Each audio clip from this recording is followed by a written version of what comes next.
Hey, welcome. Thanks for tuning in. In this video, we'll be going over how to model a 3D design on custom imagery in OpenSolar. I've already created this project, which does have imagery provided, but let's just say there's no imagery or I have a more up-to-date drone image. I can select manual mode in the upper right-hand corner. And then under imagery provider, I'll go ahead and select no ground imagery, which will give me these nice grid lines, at which point I can drag in my imagery from an outside source and then select design in 3D. Now I can zoom out to see the entire image, and the first step I'm going to want to take here is scaling my image. So I'll go back into the advanced settings over here and select the roof tool. And it's important to have these measurements from your customer before you begin your design. So I'll place that right here, and then I'll hit escape when it prompts me to add a third node so that I just have the one line. And then, as I said, it's important to have these measurements. So I happen to know that this portion of the roof should be about 13 feet. We have this measured in meters here, so I'm going to go ahead and put in 4 meters. And then from here, I will hit right click and then select ground. And now I'm able to scale my image. So I'm going to have these arrows on each side of the image, as well as these arrows in the middle. The ones on the side will allow me to resize.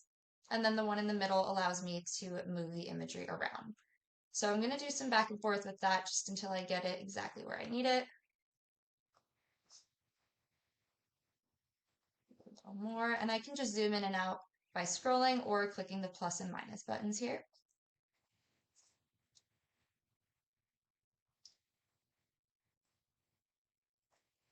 It does take a little bit of finessing, but that looks about right. So from here, I can go and right click to deselect ground. And now I can just get rid of this line. All right, now my imagery is to scale, so I can go ahead and start drawing out my roof. So I'm going to go and select quick roof under advanced settings and select A-frame. And then I can just follow the prompts over on the left-hand side to get my first roof built out. And now I have my setbacks already set up in the control zone, so those are applied automatically.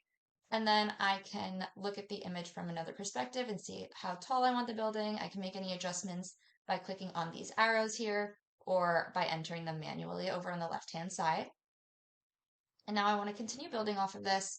So I'm going to add another quick roof here and just follow the same steps as I did with the first one.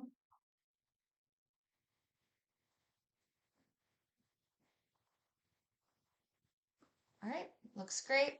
I can adjust up here and get that perfectly even. Awesome. And then the last portion of the roof, this dormer, I'm going to go back into the advanced settings, and then under dormer, I'm going to select A-frame.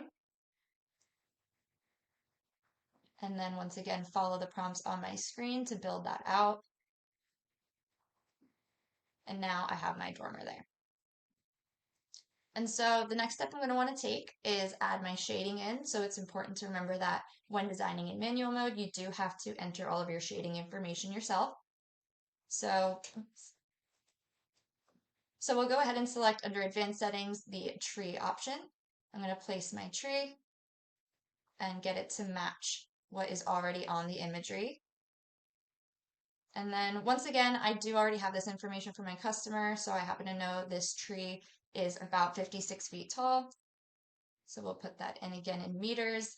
And if you are in a more tropical area or anything like that, you can right click on the tree and designate what kind of tree you want it to be. So we could do a palm tree or whatever you need. So we'll put that back. And then if I need to place any obstructions, I can go back into advanced settings, place my obstruction.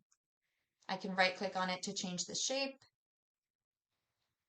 And then when I'm going to design, I can see that that is clearly in the way. And now I'm ready to place my panels. So I can go ahead and begin my design as I normally would. And you can see that my panels are perfectly to scale since we were able to scale our image earlier. And that is how you can design on a custom image in OpenSolar. Hope this helps.